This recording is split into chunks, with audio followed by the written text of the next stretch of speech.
warahmatullahi wabarakatuh. Perkenalkan, nama saya Eria Yunanda Frastika, nomor presensi 10 dari kelas 12 Kimia Analisis B. Kali ini saya akan menyampaikan materi yang berjudul kesetimbangan kimia. Apa sih kesetimbangan kimia itu? Jadi, kesetimbangan kimia memiliki ciri-ciri reaksinya bersifat reversibel, yaitu reaksi dapat balik, di mana reaksi tersebut berlangsung dua arah, yaitu ke arah kanan dan ke arah kiri. Kemudian, laju Rx ke kanan sama dengan laju Rx ke kiri, atau laju pembentukan sama dengan laju penguraian. Kemudian, kesetimbangan kimia berlangsung dalam ruang tertutup, dan tidak terjadi perubahan makroskopis atau terjadi perubahan yang sangat besar. Selanjutnya adalah jenis kesetimbangan reaksi. Yang pertama adalah kesetimbangan homogen, di mana sistem kesetimbangan yang semua zatnya memiliki fasa yang sama, jadi memiliki satu macam wujud. Misalnya aqua saja atau liquid saja atau gas saja. Contohnya adalah 2SO2 gas ditambah O2 gas menjadi 2SO3 gas. Dapat dilihat dalam reaksi tersebut bahwa zat-zat tersebut memiliki fasa yang sama, yaitu fasa gas.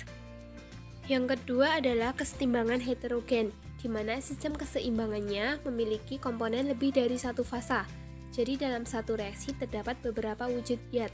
Contohnya adalah H2O dalam bentuk gas, ditambah C dalam bentuk solid menjadi H2 dalam bentuk gas, dan CO dalam bentuk gas. Selanjutnya adalah grafik kesetimbangan. Contohnya adalah A ditambah B menjadi C ditambah D dalam konsentrasi terhadap waktu. Grafik yang pertama, apabila nilai reaktan lebih besar daripada nilai produk, maka grafik reaktan tidak mendekati produk dan akan berjalan sejajar. Hal itu menyebabkan nilai produk menjadi lebih kecil. Selanjutnya, apabila nilai reaktan sama dengan nilai produk, maka grafiknya akan saling mendekati dan saling menyeimbangkan. Selanjutnya, apabila nilai produk lebih besar daripada reaktan, maka grafik produk akan memotong reaktan, dan produk yang dihasilkan akan menjadi besar.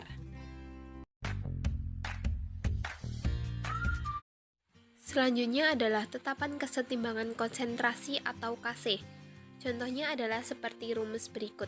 Cara untuk mencari Kc-nya adalah dengan melakukan perbandingan antara produk dan reaktan, kemudian dipangkatkan dengan koefisien reaksinya, di mana A tersebut merupakan konsentrasi atau molaritas zat A pada saat kesetimbangan, sedangkan MnPH merupakan koefisien reaksi.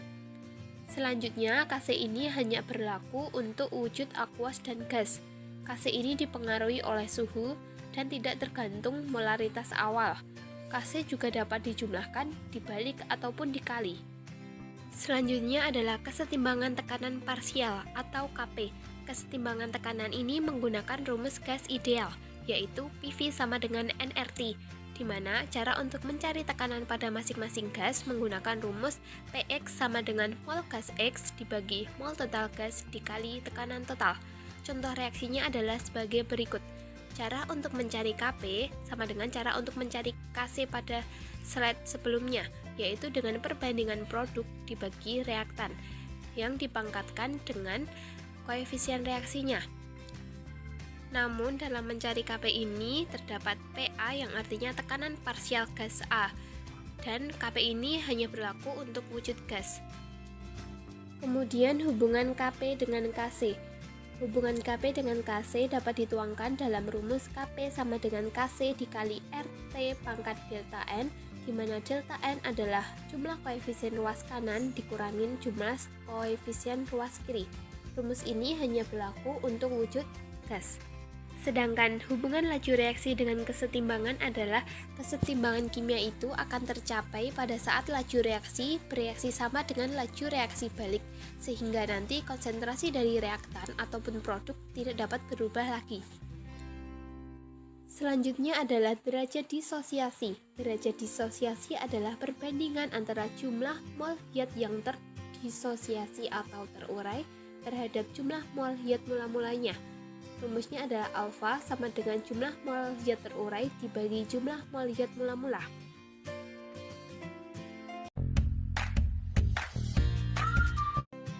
Selanjutnya adalah pergeseran kesetimbangan, di mana kesetimbangan dapat digeser berdasarkan asas Likateler. yang berbunyi jika terhadap suatu kesetimbangan dilakukan suatu tindakan atau aksi, maka reaksi itu akan mengadakan reaksi yang mengurangi aksi tersebut. Pergeseran kesetimbangan ini hanya berlaku untuk fase aqueous dan gas. Hal-hal yang memengaruhi kesetimbangan ada 4, yaitu konsentrasi, temperatur, tekanan, dan volume. Yang pertama adalah konsentrasi. Analoginya seperti pipa U. Jika konsentrasi suatu zat dikurangin, maka akan bergerak ke tempat yang dikurangi. Sedangkan jika konsentrasi ditambah, maka akan bergeser dari tempat yang ditambah. Contohnya adalah HCl ditambah NaOH menjadi NaCl ditambah H2O. Apabila konsentrasi reaktan HCl ditambahkan, maka kesetimbangan akan bergeser ke arah kanan, yaitu ke arah pembentukan produk.